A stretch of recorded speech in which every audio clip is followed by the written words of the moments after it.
What's missing from the financial planning world? I think probably recognition that financial planning is maybe different to financial advice. We always think that financial planning is the kind of strategic part of a person, linking up their wealth with their life's goals and ambitions, and advice is just the kind of tactical stuff that goes with it. And I think as an industry, as a profession, we probably need to promote that concept more. So I think what's missing from the financial planning world is an environment where clients can feel confident that they're making decisions with support from well-qualified advisors and working with investment and financial firms that have their needs and best interests at heart. The other thing, I guess, would be one of how challenging it is to actually put a financial plan together for people.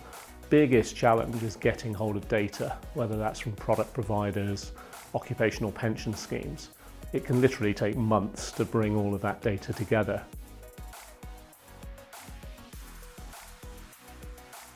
Regulation over the past 12 months has been a major impact on what we actually have to do. It's been a good thing. If you look at MiFID II, when it was introduced, MiFID II was all about three things: governance, infrastructure of the markets, and communication. So it's taken an enormous amount of time and trouble for us to comply with the new rules. MiFID II and GDPR have both been enormous events that have been extremely poorly communicated. It has created challenges, there's no doubt about it. What once could have been a telephone call or something that they did less regularly has become much more regimented. There's a lot of pressure on. We launched a service to assist clients and advisors with it, just on the basis of producing the report, the paperwork. It can be difficult. I'm astonished. Here we are, sat 30 years after the introduction of financial services regulation. And I always use as an example the fact that it is easier today for somebody to borrow £10,000 or gamble £10,000 than it is to invest £10,000 for their family's financial future. Those advisors who have only enough time in the day, which is where we come in generally, for the TVC changes and for defined benefits, I think that's mostly been a very positive impact. Everybody's now doing more cash flow and they're doing a lot more financial planning and holistic planning, and that can only be good for the client.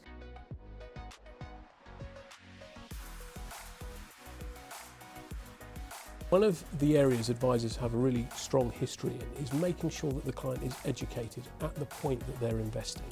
So the volatility that we see in markets at the moment, it does cause some investors concern, and it causes them to ask advisors about Brexit, volatility in the market, etc. But the advisor's job and our job is about helping the client to see through the noise and stay invested over the long term. People need to focus on their financial planning needs and not get caught up in the media excitement about the latest disaster that is about to befall us all. So our concern really is that people make short-term judgments about investments when actually they're investing for the long term. If there's a market correction, if there's a fall, it will recover. It's just a question of us, I think, making sure that we can help manage people's behaviour. So rather than them cashing all of their investments in just because the market falls, we need to make sure we communicate well with them the values of keeping those investments long term.